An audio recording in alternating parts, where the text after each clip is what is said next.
So, welcome to Revolve, our inaugural event, which is New Skills and New Heights, hosted by our amazing YPN network. And we have a good one for you today. We have two amazing, and the purpose of Revolve, by the way, is to bring the best and the brightest from our BHHS network to share success strategies with our agents. And we got the first speaker is Jake Garay, is with Berkshire Hathaway Home Services Hudson Valley Properties in LaGrange, New York. In 2015, he transitioned to becoming a full-time realtor using his background and experience in construction, real estate investment, and quickly established himself as a top agent in his office. In 2019, Jake joined the Blake Michaud team and helped to establish the team as the number one in their market, doubling their production to 74 million in 2022. At the end of 2022, Jake partnered with Blake to form the Garay Michaud team, closing 124 deals in 2023. And I don't think he's 30 years old yet. Is that right, Jake? Turned 30 like a week ago. Oh, hey, happy birthday. All right. The second speaker is Noah Escobar, is with Berkshire Hathaway Home Services Beach Properties of Florida in Santa Rosa Beach, Emerald City, Florida. He started his career at 22 years young after graduating from Florida State University. By the way, my youngest is a freshman there, Noah, in his hometown of Tallahassee. In his first 2 years, Noah sold over 30 million through video marketing and creative distribution to attract out-of-state prospects into a secondary home market. He was also ranked in the top 25 Latino agents with under 2 years of experience in the nation. I think Louis will love your sharing because he's also a big Latino guy. And the number one Latino rookie for Berkshire Hathaway Home Services by the National Association of Hispanic Real Estate Professionals. So welcome to Revolve, Jake and Noah.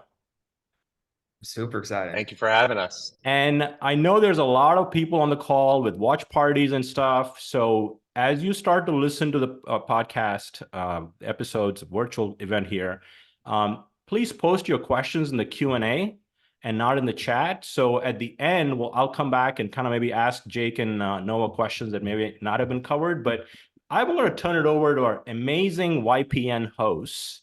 We have 11 amazing YPN ambassadors of the company, and today it was Louis's and Molly's turn. Louis Ortiz is an team leader from our Cherry Hill office in New Jersey, and Molly Gilbert is from our Wayne, Devon office. So with that, I'm going to be off camera and taking notes and listening to this exciting conversation. So take it away, Louis and Molly. Let's do it. Thank you, Rajiv.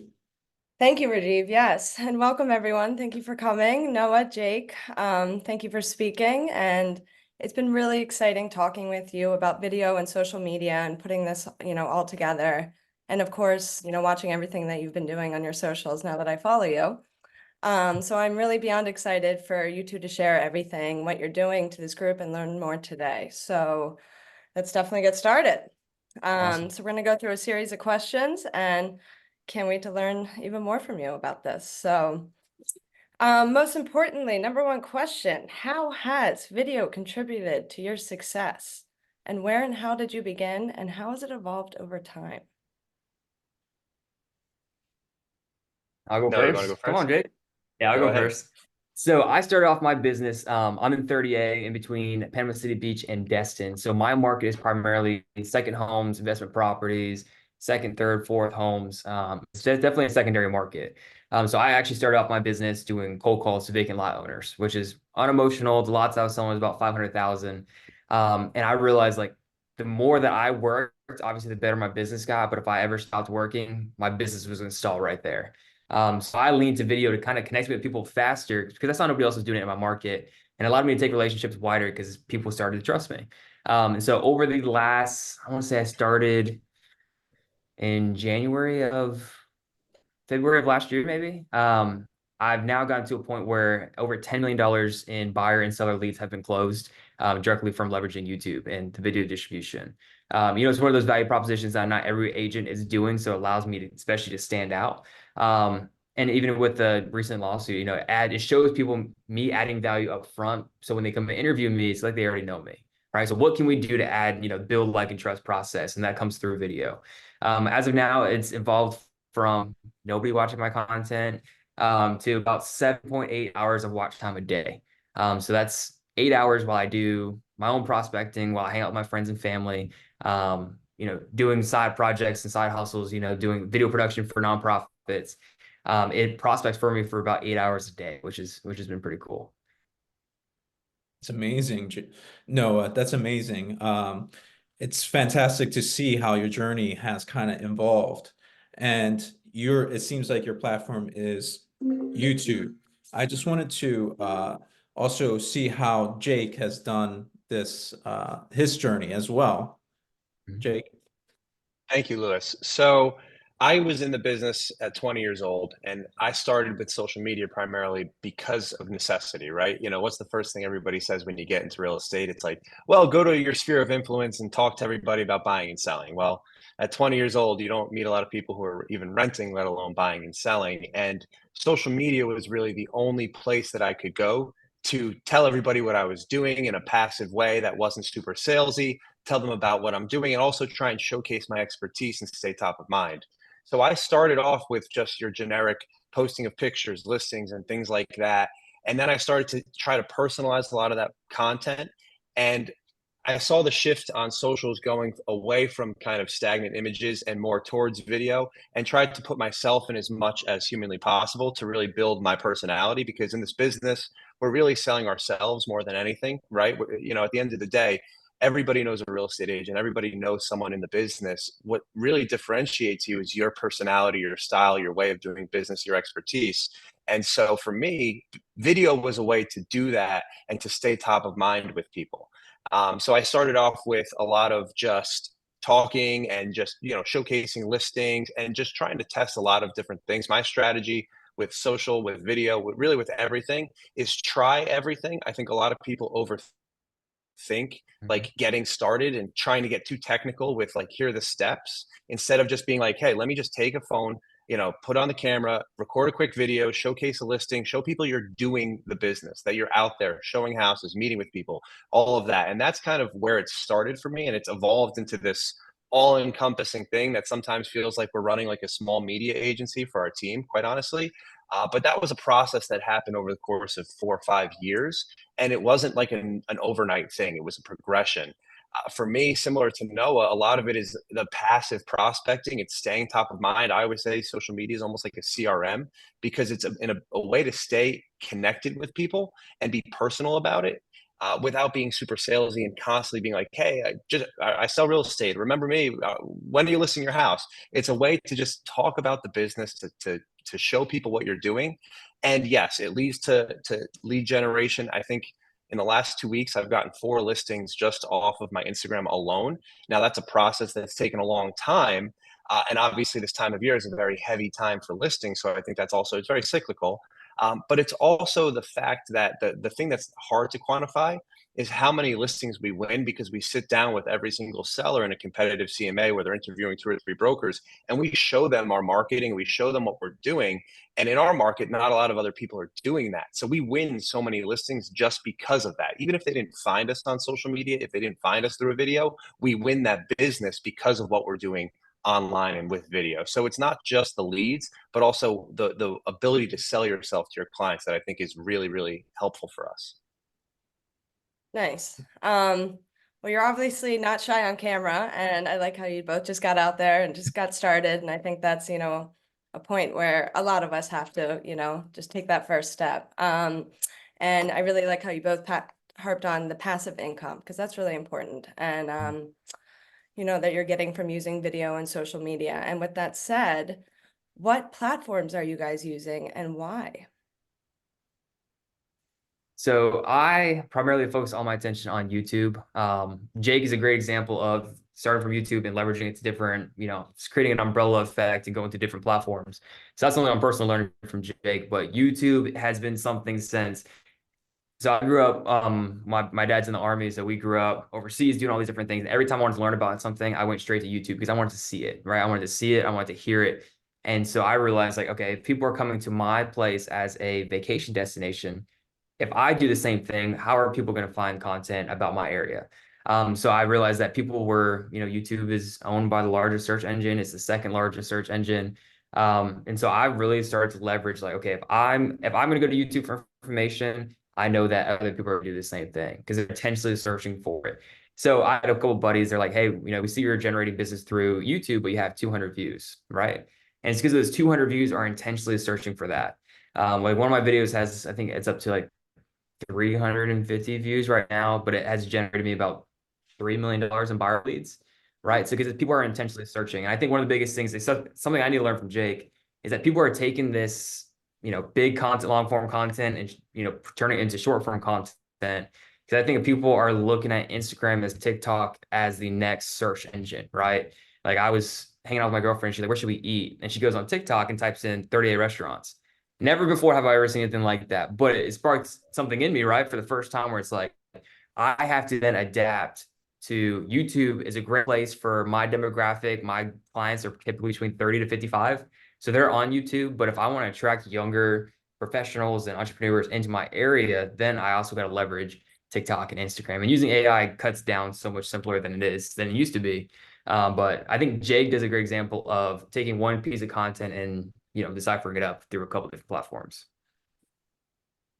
Awesome. Yeah, that's amazing, Noah. I mean, I personally go on YouTube all the time. Just how do I do this in my garden? And it's like the best place to watch those long content videos to kind of learn. So I agree with that. And it's definitely, we as agents have to be out there on YouTube and all these social medias. But Jake, tell us a little bit about your social medias that you kind of do, and how do you kind of work that? Yeah, so I'm try to be everywhere. It's funny because Noah and I have a good contrast. Like he's perfected almost to a sense YouTube, and he's gone really deep and really effective. And I defer to his expertise on that platform because what he's done there is phenomenal. My approach is kind of like a shotgun approach, right? Like I'm everywhere. I'm trying to repurpose everything and be in a different place. One thing that I heard, and I forget who said it, but there's discovery platforms and there's consumption platforms, right? So people go on certain platforms to find you. And, whether it's on Instagram in the For You page, or whether it's on TikTok, just scrolling through, you find a 10, 15, 20, 30-second video, you watch that and you're like, wow. And then you want to find more of that person's content. So you may follow them. And the next thing you know, you're watching their 10, 15, 20-minute video on YouTube. And so YouTube is a consumption platform. Instagram, TikTok, and even YouTube Shorts are more of a discovery platform. So I'm on YouTube, Instagram, TikTok, Facebook. Try to do some written content and video on LinkedIn, and even some engagement content on X, formerly Twitter, and try to be everywhere, because the demographic of someone who's consuming content on Facebook is completely different than the demographic of the person who's consuming content on TikTok. But the person who's consuming content on TikTok is my client maybe 5 to 7 years from now. So I might as well start building that relationship and building that rapport with them through video now. Whereas Facebook maybe is that it typically skews to an older demographic, 40 plus. Those are your home sellers. Those are your people that you want to reach that are going to be selling. And they may sit there and consume a 25, 30-minute video on that platform if they come across it. So each platform has a specific purpose. And the more that you kind of involve and you see who you're engaging with on each platform, you can kind of cater to your audience on that platform. Yeah, that's amazing. Yeah, I mean, Cool. spreading yourself out, more places, more people see you for sure. I got So- one thing to add to that too. yeah, So sure. I use the YouTube as basically a lead funnel, because those are intentional leads that calling me directly. They're hot leads. But I mean, much like what Jake was mentioning, like getting in front of people, I think one of the most important things is, okay, we can get in front of consumers, but also I'm 23, so my sphere of influence is poor, relatively to my average price point here is 2.3, right? So the 23-year-old is not going to necessarily buy these homes, but their parents are, and I'm friends with them on Facebook. But the most important thing is, like, I take my content, my long form content, I put it on LinkedIn, but I feel like Facebook is really working a lot right now because it allows me to get in front of other agents. So we came back from the conference over in New Orleans. And so like my number one thing is like, hey, you can subscribe to my YouTube, that's great, but become friends with me on Facebook. I want to see what you're doing. We can engage with each other. But at the same time, it allows me to stay in front of their minds when it comes down to, okay, 30A, the beach. And so now when they see the Facebook thing, it's like me having a conversation with them, because they're seeing my face, they're seeing what I'm saying. So that's a great platform that I've been using for agent referrals and networking, which is, I think a lot of people miss that. Like, you only content. Like when I look at my Instagram, I gotta like realize I'm not creating content for who's already following me, all my buddies from college. I'm creating content for the people that I want to follow me. And I think that mindset shift, because everybody's like, should I create a new Instagram? Should I create a new YouTube? It's like, use what you have, create the content that you think is going to generate the most amount of conversations. That's the most important part for me, and the reason I do YouTube. Yeah, I mean, I think agent referrals are also great. So I just wanted to get into the nitty-gritty now. So if I was a new agent coming into the business, or just an experienced agent that wants to do video, what's the best way to get started? What tools, what apps, what do you recommend, BHHS tools that we have at our disposal? Kind of talk a little bit about that. Yeah, and I'll go first, Jake, because I'm a little bit newer to the game than you are. I'll tell you what I've done is Berkshire Hathaway, just as I was a Berkshire Hathaway intern for 2 years before I got into the business. So I've been with Berkshire Hathaway for almost 4 years, so ever since I was 19, which is crazy. But I was an intern under Jimmy Burgess, and so he allowed me to sit in rooms that I probably didn't belong in, but allowed me to connect with a bunch of different people.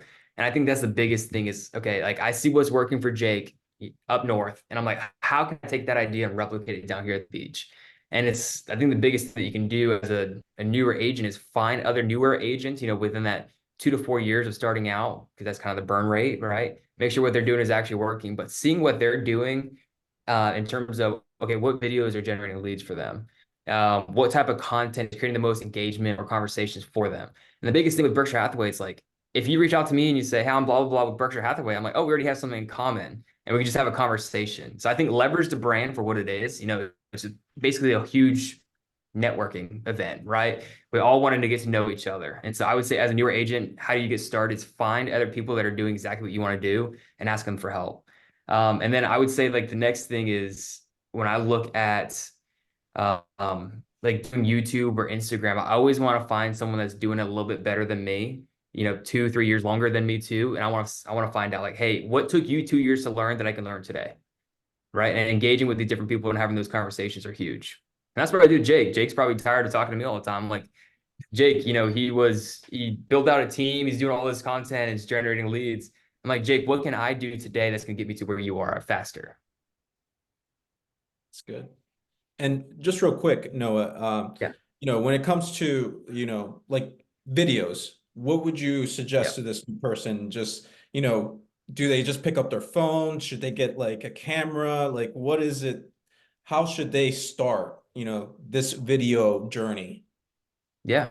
So Rajiv mentioned them here, but we have resource documents. And what I've done is I created the 3 videos that have probably generated the most amount of leads and conversations for myself, and exactly how to go through and script them out, and with practical examples and visual examples as well. So the biggest thing is, like, I do community overviews, which have been huge as like a top of the lead funnel. So, upside down pyramid, look at the funnel. Community overviews is kind of how people get to start to know me, right? And then I go into listing tours and listing videos. And this is where I get to show my personality a little bit. And this is where people can decide, okay, I like this guy, I like his energy, or he's too young, I don't like the way he said this. And it adds as a natural filter, right? So there's no like, and to build trust is when I do the infrastructure updates. So an infrastructure update is, I'll do an intro and I'll talk about 3 or 4 new developments coming down to 30A, whether that's a new hotel, new apartments, and how all of that impacts the local real estate market. And so those are the 3 cornerstones that I kind of use for everything. I'm diving a little bit into, working with some nonprofits and kind of telling people's stories a little bit more, and then builder interviews have been another good passive income, if you will. I really like the builder interviews because it allows people to connect with me, and then I get, a percentage of their build project. And so that adds as a little income stream. But those 5 YouTube topics are kind of what I tend to focus on. So I would say, like, if you live in a certain community and you like your community, create a video on it next time you go for a walk, right? Talk about why you like it. Talk about who's building it there. Talk about the future amenities. Talk about the current amenities, and say, like, hey, I live here because it allows me to do this. And I think a lot of agents get messed up in the idea of, hey, check out this neighborhood, and it's just drone photos, and that's all you hear, right? But like, hey, check out this neighborhood because of X, right? It allows you to do Y. Right. And it has to have, if this happens, it allows you to do this. And that's kind of how I script all my videos. It's like, You talk about the general stuff you see on the MLS, talk about the general stuff that you see, and then value proposition. Why does this matter to me? And I think that's kind of how you take things to the next level. Okay. Yeah, I like that. I really like your community guides, Noah. And I use those a lot from our BHHS resources. So I think it's better on video. So Yeah. I'm envious. Jake, I know, when we were putting this together, you gave a lot of good insight on how to get started as a new agent. So can you follow up with that? Certainly. I think the biggest thing is to do something. I think a lot of people, they see videos, they see highly curated or really professionally done content. They think it's overproduced, or they think it's something that's unattainable for them. And honestly, this right here is the best tool to just start. Video is a numbers game. Content and social media is a numbers game. I guarantee if you go on your Instagram right now, look at an influencer you follow, look at someone you look up to who is heavily involved on social media, look at how many posts that they have. The more posts that they have almost always directly correlates to how many followers they have and how much engagement they're getting. It's because they've been doing it for 3, 4, 5, 6, 7 years. You're looking at someone 7 years in and saying, oh, I'm never going to get to that point. But I started with just taking videos on my phone, using Instagram, using TikTok. They have the editing apps built right in. It can literally be a video selfie. Hey, it's Jake. I'm here at 123 Main Street. Just got a new listing. Come check it out. And then you just 10-second videos panning through the house. It's showing people, hey, I'm in real estate. I'm in the business. Here's my face. This is what I look like. It's not just a house, because everybody knows it's a house. They don't know who you are. They want to know about you. They don't follow your accounts because of your houses. They follow your accounts because of you. And so I think that's the number one thing. And the second thing I think is everybody wants to create content for someone that they have in mind, right? So you have this audience like, oh, I'm going to go out and I'm going to create videos that are going to generate listing leads. That's the wrong way to do it. At the end of the day, you just have to do things that you enjoy, that you like talking about, that are true to who you are, whether that's funny content, whether that's serious, whether it's business oriented, where you're talking numbers and statistics, or maybe it's design. Like whatever you're really passionate about is what you need to focus on, because that's what's going to shine through who your personality is and who you are. That's more genuine. It's more organic. It's more real. The organic content is what will be more authentic.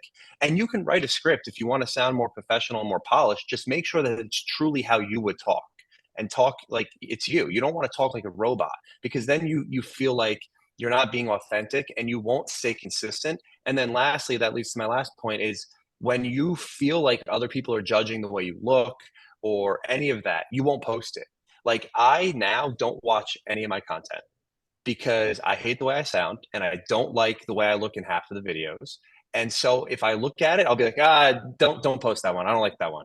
Right? Like we are the most critical people. And I see this even with members of my team. They'll have a video and they'll be like, I don't want to post this. I don't like the way it looks. Meanwhile, everybody else thinks it looks phenomenal. It was well put together. They look great. It was well, but they're like, they don't like the way that like their face looks for like 5 seconds of the video.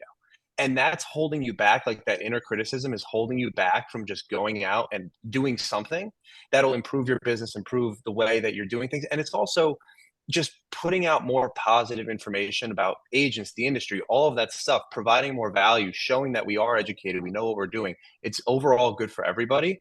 And not doing that is just going to stop you from putting yourself out there. That's great. Basically, close your eyes and hit publish. That's it. Yeah. Turn the sound on. Don't listen to it if you don't want to. Jake's got a little bit more money than me, so he has a team that helps him with all that stuff. As someone that actually looks at themselves and has to edit their own content, I think it's one of those things where if I'm about to meet somebody with coffee, like to get coffee or something like that, and I look at myself in the mirror, that's how I look, that's how I sound. If I want to be skinnier, more fit, I got to do a better job in the gym, right? There's things that if people are going to see me right now, if my goal is to make a video and to see them tomorrow, I'm going to look exactly the same, right? And so obviously the goal is to get to where Jake's at, where he could just have, people posting all this different cool stuff. But in the meantime, like where I got to stare at myself for like 3 hours to figure out if I like the content. I think the biggest thing is, okay, look at it from a value standpoint. Is this adding value to my consumer, or is it just taking away their time? Because like for my price point, I work with a lot of CEOs, VPs, a lot of high execs. So the most amount of time that I can get with a lot of these guys is probably 15 to 30 minutes. And if I can have 5 minutes of their time to tell them one thing, like what am I trying to tell them? And then from that value standpoint, the video is not about me. Yeah, obviously I want people to like me. I want them to know me. I want them to trust me. But I take a lot of the pressure off myself by focusing on the story I'm trying to tell. And I think once you do that, I think it has less of this, oh, I hate the way I look. I hate the way I sound. It's more like, if I don't tell somebody this, somebody else is going to do it. You know, if I'm in New And no, York if and I hit me, go go. ahead, sorry. No, you're good. No, I was just gonna say I agree with you, and like I always say, from a creation standpoint, you either want to educate, entertain, or inspire. Yeah. And like to your point of adding value, if you're doing one of those things, you're adding value. Yeah. And Yeah. if you're That's successful, think- then you don't care yeah. what you look like on video. Yeah. So 4 listings. Woo. Okay, so with content, we just talked about getting started and things like that. How often do you post, and what metrics are you guys looking at? So, I think it's a cool thing about being in the brand is like I get to connect with Jake, who, I'm 2 years into the business and he is 10 now. You're 30, Jake? Just about, yeah. Yeah. And so it's one of those things where it's like his path looks very similar to where my path is. So I'm 2 years in when he's 10 years in. So I'm posting primarily on one platform being YouTube. And right now, as we ramp up for spring break, it's huge for our market, obviously, because people are coming down the beach, people want to enjoy it. I post more now than I do in the off season. So like I'm trying to post 6 to 8 pieces of content on YouTube a month compared to like the last 4 months I've been doing one a week. Right. So for me, it's cyclical. I want to match it to where it matches up with my real estate cycle and to where people are going to actually watch and engage with my content. But the thing is, like, what I've started to realize is people are watching my content from when I was in the off season, right? And the biggest thing I learned in the off season is I kept thinking to myself, like, what do you do when you don't know what to do? And for me, it was create a video, right? It's like if I want to sit down there and do a cold call for 2 hours, I have the option to do that, or I can reach a similar amount of people and have that passively prospect for me more than the 2 hours by doing a video. So I've been trying to do 1 or 2 a week. And I think from that standpoint, obviously it gets your watch time up. And if I create one video that somebody doesn't have interest in, but then the second video I do that week, somebody has an interest in, that way it's appealing to both audiences. And then Jake posts every day. Yeah. All the time. Well, Jake's an Instagram guy mostly, right? Yeah, so Noah kind of alluded to it. I have like a bunch of different types of content. The page, the document that we're going to send out, will have like examples of all the different types of videos. And it didn't start like that.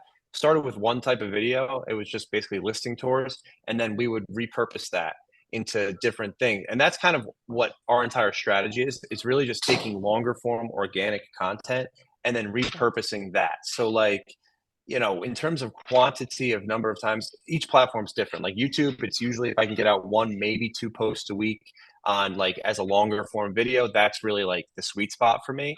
But we do shorts daily, but shorts are just repurposed reels or TikToks. So all 3 of those are essentially the same. And what's interesting is you'll see, engagement, views, comments, likes, whatever will be different. I'll have the same video posted on 3 different platforms and get 3 different, completely different experiences. So on Facebook, I'll have a video do 5 to 10,000 views. That'll get 200 on TikTok.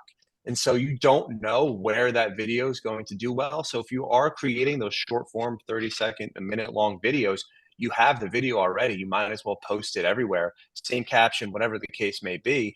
And then you're getting 3 different platforms, 3 different audiences with one video. So it's a lot of like that, just taking longer form, trying to narrow it down with small, and that's how we get the quantity.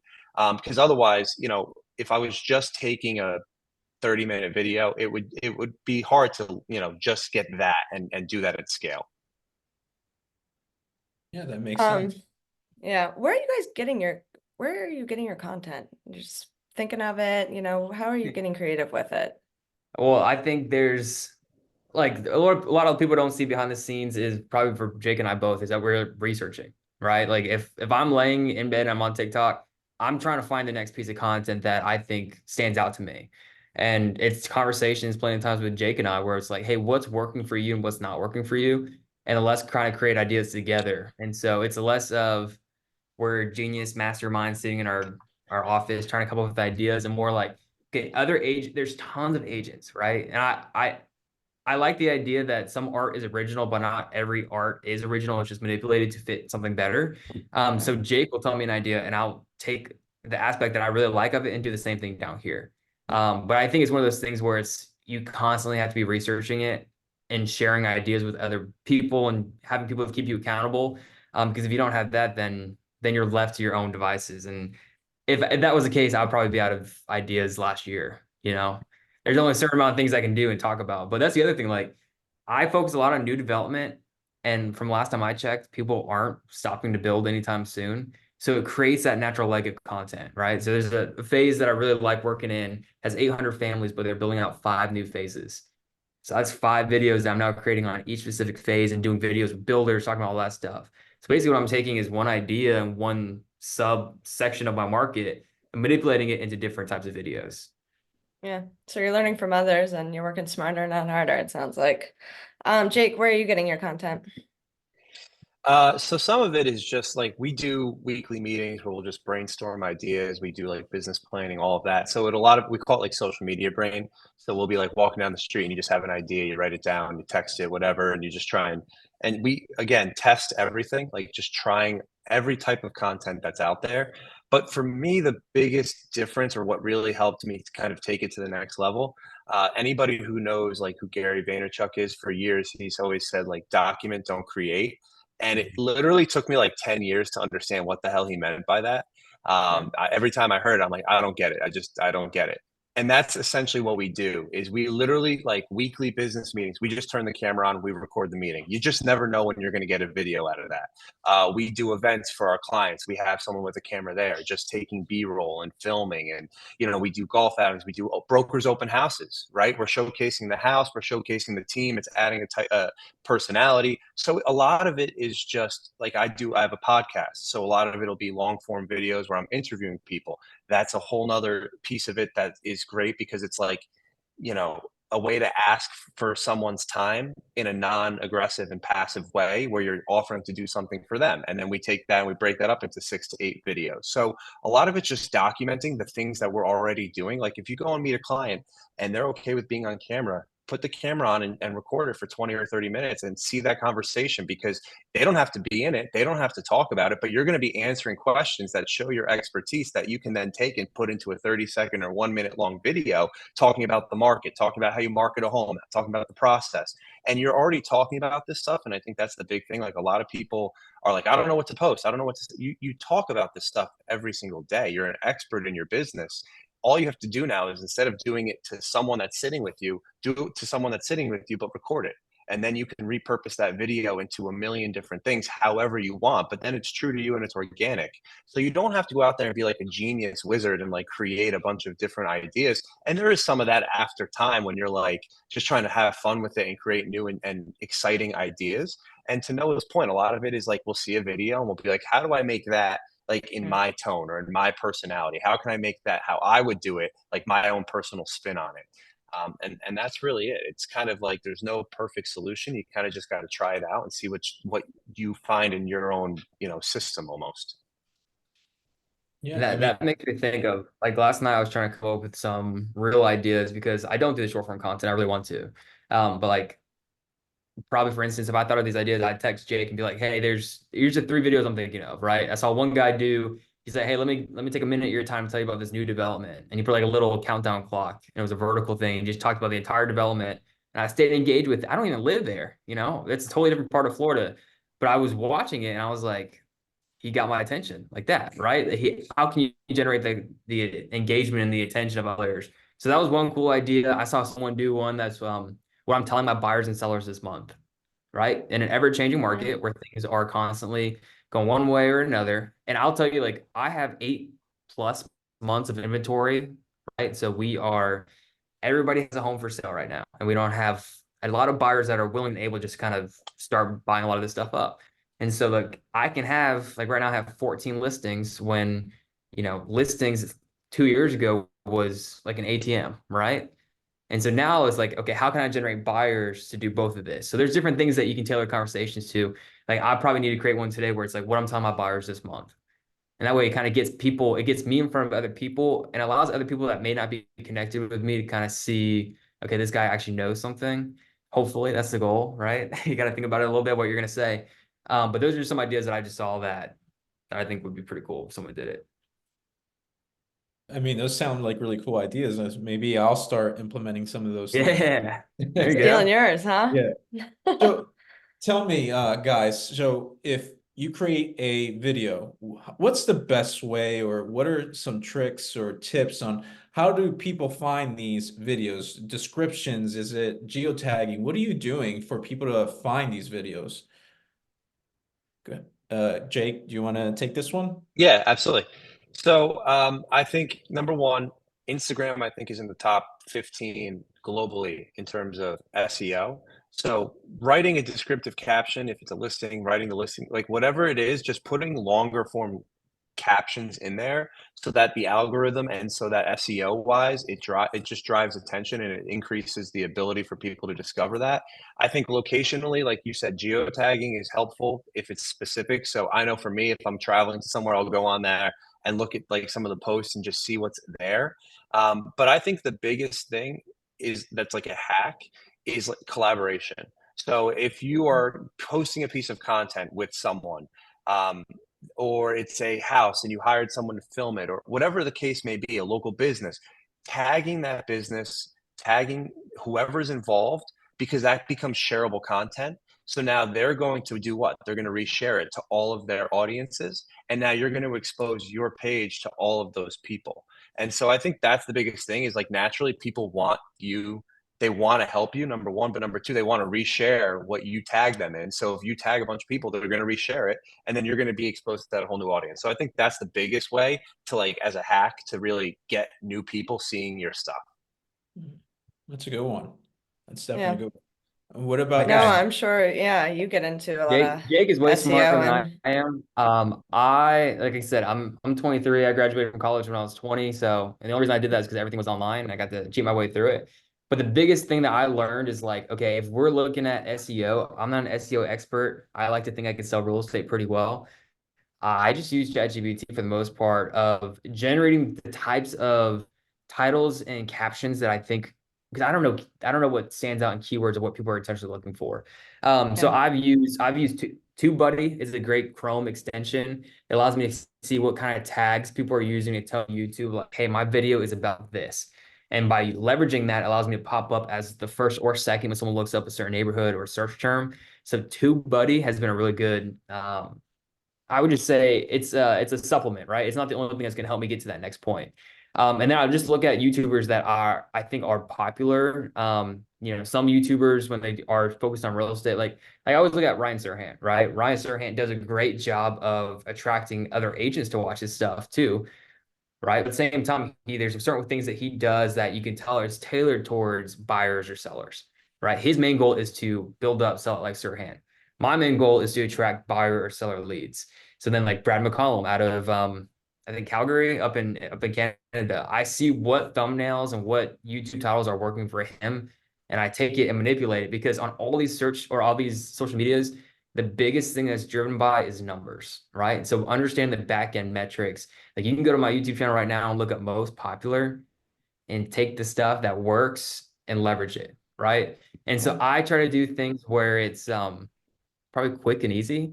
And so what I like to do is like I find certain thumbnails that work and I take it and manipulate it to make it my own, right? And it's the same thing where it's like I think the biggest thing is titles, thumbnails, and then your copywriting, right? Because that tells the platforms what you're actually talking about. And then once you get people into the door, you better make sure that your video is actually valuable for them to stay. Because the main thing I look at is retention rate. I'm saying, okay, did I bore people enough where they trailed off and they didn't watch the rest of it? Or is this engaging enough? Or do I need to add more things throughout here where there's more jump cuts, right? Or if there's certain styles of editing I need to do, or maybe I need to be on camera more than B-roll. So there's certain things that you can kind of learn and to extend that retention rate because the retention allows me to have more watch time, which then tells people on the YouTube people, I don't know who's behind doing all the back end stuff for me personally, but they're going through and telling people like, hey, they're actually watching your content and here is why, right? And so I think understanding the back end system and studying what other people are doing is a huge thing to do. Yeah. So Yeah. we're getting close to questions. So I guess we want to finish off with one last question here. What is the top thing, golden nuggets that you can share before we get into the Q&A? Jake, you want to take this one? Wait, I'm gonna add So something to that. What tools are you using and what like equipment are you using and what apps are you using to edit these videos? I'm going to leave that part to Noah because he's the expert Okay. on that. Okay. For me, No, I would say I this. still edit my stuff. Yeah, you want to go? Yeah, I'll go first. Yeah, go ahead. For me, I would say the biggest pushback, the biggest block I think people have, I always hear this is, oh, I just don't want to post video. And the biggest thing that I could say is if you don't do it, your competition will. Right. That's like, in 1990 saying, I'm not going to market my stuff on the internet. Imagine not being on the internet now, right? So whether or not you like it, that's where this business is going. That's what the consumer has told us loud and clear that they want. And so just get started, don't overthink it. Just start doing something. Like I said earlier, turn your camera on your phone, go on the Instagram, the TikTok app, start with one and just post it. I sent out in the document, I have a video example of exactly what I did. That's the simplest and easiest thing that you can do. It takes 10 seconds, and you're out there just talking about what you want to do. Be authentic to yourself and just do it. Start somewhere. And if you need ideas, reach out to me and I'm happy to help you. Did It's a so good tip. smart. So what I use is there's some certain tools and gear I use is all in. I added a video blueprint as a document, and so it has literally linked everything that everything I ever used for video production. And so I got incredibly lucky. I started out doing video production for my church. I got to meet Jimmy. Jimmy came to the church and was kind of like, "Hey, how can I take you back to Santa Rosa Beach and do the same thing for me?" And that's how I started out my internship. So I grew up with a camera in hand, especially traveling. So there's a lot of things I was lucky enough to know before I got into real estate to leverage it. But there are a ton of tools in that document, from microphones, from lenses, from everything you need to know.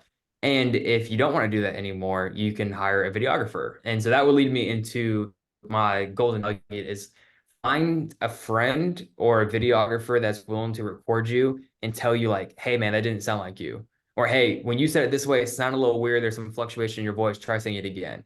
Because the last thing that you want to do is look back. You have all this great footage. You spent hours shooting it. You get back to your computer, edit it, and you're like, hey, I totally messed this part up. I should have said something else. All right. And so like I just did that I was recording myself. I have this pretty cool contraption here where I can record myself, right? And it looks like a crazy person. It is part of it, right? But it makes me money, so why not? And so the biggest thing I did was I went out there and I was like, I didn't have anybody else. I got back to my computer and I was like, I said the name of the community wrong 4 times, right? Oh, no. And so I got back to my computer and I was like, I totally messed this up. And so luckily I've edited in a way where you can't tell. But the biggest thing is like find a friend or a videographer that's willing to tell you constructive criticism right in the moment. Because the last thing you want to do is already feel more self-conscious, if you feel self-conscious already, about your video because you're afraid somebody else is going to call out your mistakes. So that's probably my number one golden nugget. And then like to lean into the brands, like I'm incredibly thankful to be part of the Rethink Council, in which I get to meet up with 15 of the greatest, mastermind groups that in the country. And it's one of those things where it's like, if I didn't have that, if I didn't have the ability to ask for help, I'd be so far behind. So lean into the brand and keep attending things like this. I think this is a great candid conversation that you kind of get some insight on what's actually working, what's not working. And no, I want to add one thing because I think you made a great point. It is really awkward, especially at first, right? Yeah. Like it's uncomfortable, it's awkward. If you told me 10 years ago I'd be doing this, I would have laughed at you in the face. Like I hate it in a lot of ways. It gets better. Like that's the biggest thing. A lot of the time people do it the first time and they're like, that was terrible. I was so bad. I'm never going to sound good. And then a lot of people just quit there. But I've seen it firsthand with many different members on my team. That second time, a little bit better. That third time, a little bit better. And the next thing you know, fourth or fifth time, you'd think they were doing this for 5 years. So it takes practice, it takes time, but it is awkward. No matter how well someone how well they speak or how good they seem at it, everybody started the same way. Awkward as hell, and it was not pretty. Yeah. Yeah, I'm sure your editing and everything got better over time quickly too. So I don't know. I think that's helpful for all of us to learn. Definitely, I would think. All right, awesome.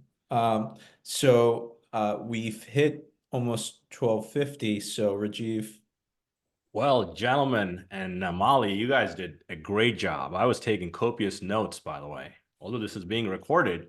So I'm going to dive into some questions. Noah and Jake, thank you both for taking your time away from your business and sharing and paying it forward to our company.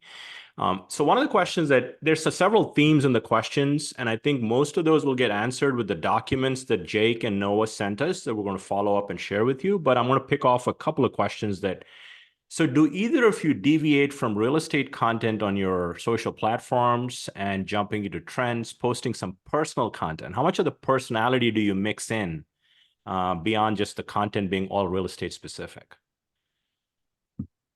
Yeah, I'll hit that. I keep all my stuff on a personal account. So my Facebook and my Instagram. I don't have a team. If I were to ever expand to a team, I'll probably have more professional Instagram for them. But it's pretty much it's either real estate, something I'm doing, or a picture of me and my girlfriend, right? Those are the three things that I tend to post the most. And I think some of that will start to leverage more so the story side of everything as my account gets a little bit more professional. But I think like the top producers that I see always have a story up. It always has a little circle, the rainbow circle. So that's one thing I'm trying to lean a lot more into is like, okay, what behind the scenes content can I do? And I think doing that will show your personality a lot more than, maybe some random picture of you saying what you're doing. And Jake likes to do TikTok dances. He just doesn't That's post it. I do get ready with me videos every day. Yeah. I don't do any of the trends and stuff like that, more so just because that's not really like my personality. That's not how I am.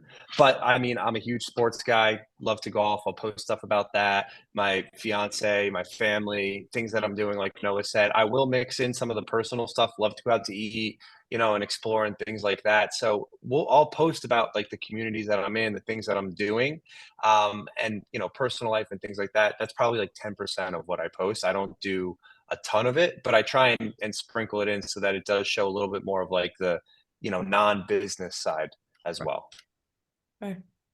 So another question, I as you started to talk, Noah, you talked about most viewed on your YouTube channel. If I asked either of you, what was the most viral video you've created? And if you can put a wrapper on why, I don't know if that's in your notes, but I'm going to ask that question ad hoc. Yeah. Both of you. So I wouldn't call it viral at all. I mean, it probably has almost 3,000 views, but it's an infrastructure update in Panama City Beach of the newest things coming to our area, right? And that was one of those things where it allowed me to expand my reach because people started sharing it in different Facebook groups and saying like, we love this, we hate this. And it allowed me to kind of act as the news or like a resource. And then I started to appeal to a bunch of different people in Panama City Beach. People were like, well, I see this pile of dirt. What is this going to be? And it just allowed me to be the knowledge broker in that sense. I think that if I can go viral for stuff like that and conversation starters, I'm excited, right? I think that's way better than a random reel of me doing something crazy or something like that, right? I want to go viral for adding the most amount of value possible.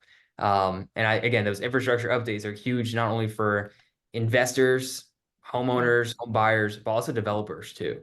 So like that's the next part of my business. I've had a couple of developers reach out to me and say, hey, how can we create content together? You'll be our guy in the area, and I would love for you to post our stuff. I'm like, sweet, right? Friendships, relationships. That's how viral it got for me. You, Jake? So for me, the videos that have gotten the most engagement, I can remember one specifically. So I do a weekly meeting that I just record, and then we clip that into short little clips. A lot of it's like business planning, marketing, negotiation, training, all of that stuff. One of the most viral was a video I talked about open houses, because in our market, it's really more than anything a ploy for agents to generate leads than it is to actually sell the house. And I was talking about that in the video. And essentially what ended up happening was a bunch of people going back and forth about brokers and open houses, and, people commenting, I would never buy a house from an open house, and people arguing that they went to an open house and bought bought that house. So like what I found is the most engaging content a lot of the time is the stuff that sparks conversation, good and bad. And it's not necessarily like them, like I've had people criticize me for certain things I've said in my videos, and I'll respond to them and say, hey, I think this was taken out of context. This is really what I meant by that. And then we have a good conversation about it. And the next thing you know, you have 5, 10, 15 comments, and that's all helping the algorithm drive engagement. And people see that. I've had videos that have gotten 50, 75, 100,000 views just from that conversation. Whereas in the beginning, I probably would have deleted that video because I was like, oh my God, there's a hater. So, you know, it's that type of content that I've seen generate the most eyeballs, I guess you could say. Great. So both of you shared, I mean, it looks like Noah does his own stuff, editing, shooting, all of that. And Jake, you have a videographer that's sort of helping you a little bit. And Noah, I think, will grow there at some point, right? To offload some of that stuff. Are you paying to boost any of your videos on any social platforms? That came in through one of the couple of questions. So talk about any spend you have on social platforms. Yeah, I don't do that at all. I leverage more so of the organic growth because I've seen that work. And that way I know the calls that I'm getting or the leads that are coming through are fully intentional on carrying out some type of real estate transaction, right? That's the most important thing to me. I don't care if 100,000 people see me and one person buys. I care if there's 300 views and 3 of them buy, right? And I'm kind of half and half. So half the videos I do are produced by myself, and the other half are with a video company that I have on retainer. So from an investment standpoint, I think last year was about $50,000. But the first YouTube lead that I closed is about 37. And so, you know, if you take 10 million and you look at a $50,000 investment off of $10 million in sales, I like the odds all day, right? And I think it's a good thing to have I probably would run myself into bankruptcy if every time I want to do a video, I had somebody else do it because they're so expensive. So it kind of taught me like, okay, I need to get my stuff together and I need to be able to learn how to do a lot of the stuff myself. That way I can leverage both, right? So when I have my listing tours and community overviews, I can hire the high quality video team. And then when I need to do stuff myself for the infrastructure updates or some just general market overviews and stuff like that, I can handle that myself. So it's about 50-50 on there. You, Jake? For me, I have a company on retainer that we work with monthly. But when I started, a lot of what I did was just filming the videos and then using Upwork and Fiverr and just having them edit it, right? You can outsource it that way. Super simple. You can explain to them exactly what you want, give them examples of what you're looking for. You get revisions. I think for someone who wants to do something and you have someone to go out and shoot video with, or you're shooting in selfie mode, whatever it is, that's the cheapest way to get it edited without having to learn all of that stuff. And you can still focus on selling, because I'm very much like, I want to be able to take that time and still meet with clients and do that stuff. And you mentioned, Jake, you mentioned start on your phone, which I think is a great suggestion. Don't look for perfection, just look for progress. So in terms of apps on your phone, beyond the native social media apps like Instagram and all that, do you use any other things like CapCut, or where would you think some go-to apps, I'm going to ask both of you that, on your phone that you feel like are your go-to video apps? So I use Adobe Premiere Pro on my computer itself. They have an app called, I think it's Adobe Rush. And it's kind of the same things without being so technical. I like the flexibility because I know all the different tools to use that. If I didn't know how to do that, I would use CapCut. I think a lot of the top people, you know, not only in real estate, but influencers or anything like that, they're using CapCut, they're using the templates. And plus you can kind of see what's popular and kind of just drag and drop, and it'll do everything else for you. And I think if you wanted to have a little bit more control, I use Adobe Rush. Jake? Yeah, I've used CapCut before, like Noah was saying, and honestly, most of the time it's just right in whatever app I'm using. So if I'm using Instagram or whether I'm using TikTok, like a lot of the time they offer 90% of what you need. That's good enough to get you there. Yeah. Yeah. All right, folks, I think we're going to put a wrapper on this first inaugural Revolve. And before we end, I want to make an announcement about our next company-wide webinar, Accelerate Live, that's happening on April 19th at noon, hosted by our very own CEO, Larry Flick, on the topic of thriving in a human-enabled AI-powered world, featuring BHHS Beach Properties of Florida and my podcast co-host, Jimmy Burgess, and me. So registration link will be out this afternoon, and we hope to see you on there. And Jake and Noah, thank you so much for adding so Thank much you, guys. value to our company. Thank you. And Molly and Lewis, you were amazing hosts, and thank you all. Take care. Thanks, Thank Rajiv. Thanks, Lewis. Thanks, Molly. Yeah, thank you, Noah. Thank you, Jake.